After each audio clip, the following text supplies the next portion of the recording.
सावन के महीने में चारों तरफ हरियाली होती है, झूले डाले जाते हैं और पारंपरिक गीत गाए जाते हैं।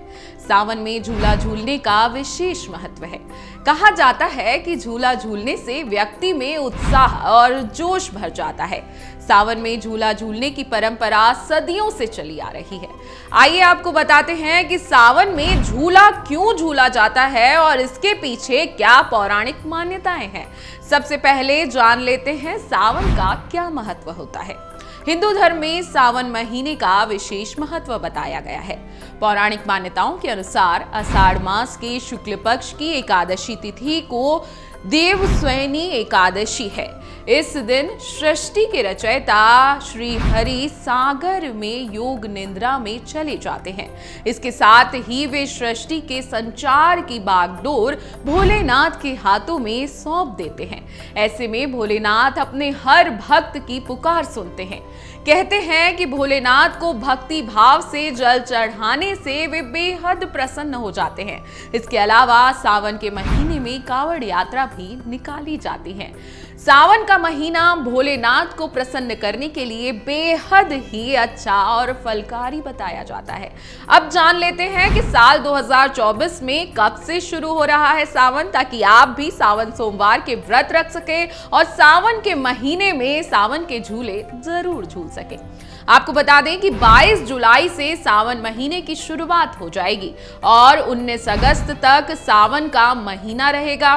साल 2024 में सावन की शुरुआत और अंत दोनों ही सोमवार को हो रहे हैं। जी हाँ, जिससे इसका महत्व और दुगना हो जाता है। इस बार सावन में 5 सोमवार और 4 मंगला गौरी व्रत होंगे। चलिए, ये तो हो गई सावन की बात। अब आपको बता देते हैं कि सावन में झूला झूलने का क्या धार्मिक महत्व है। धार्मिक दृष्टि से देखा जाए तो इसका बहुत महत्व बताया जाता है। सावन के महीने में देव स्थानों पर झूले डाले जाते हैं।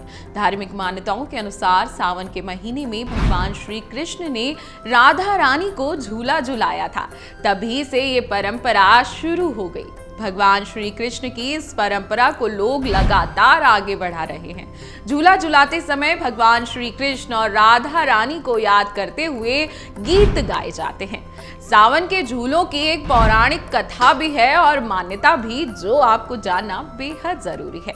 आपको बता दें, कृष्ण और राधा के अलावा मान्यता है कि भगवान भोलेनाथ ने माता पार्वती के लिए झूला डाला था और उन्हें अपने हाथों से झुलाया था, जिसके बाद देखा जाता है कि पति अपनी पत्नी को झूला झुलाते हुए नजर आते हैं। ऐसा करने से आपस में प्रेम बढ़ता है और परिवार में खुशियां आती हैं। इसके अलावा सावन के मौके पर अगर आप भगवान श्री कृष्ण और भगवान गणेश को झूला झुलाते हैं तो आपको कई पुण्यों की प्राप्ति होती है। इस दौरान आप सावन के गीत भी गा सकते हैं। इससे आपके परिवार पर भगवान की कृपा बनी रहती है। चलिए, अब जान लेते हैं कि सावन के महीने में झूला झुलाने की शुरुआत कहां से हुई। अगर धार्मिक मान्यताओं की बात करें तो झूला झुलाने की शुरुआत भगवान कृष्ण और राधा रानी से हुई है। इसके बाद यह चलन में आया और लोग सावन के मौके पर झूला झूलने लगे और यह प्रथा बन गई और प्रथा चलती ही आ रही है। तो आप भी ध्यान रखिएगा, सावन में व्रत रखिएगा, भोलेनाथ की कृपा पाने के लिए उन्हें जल जरूर चढ़ाइएगा और साथ ही साथ सावन के महीने में झूला जरूर झूलिएगा।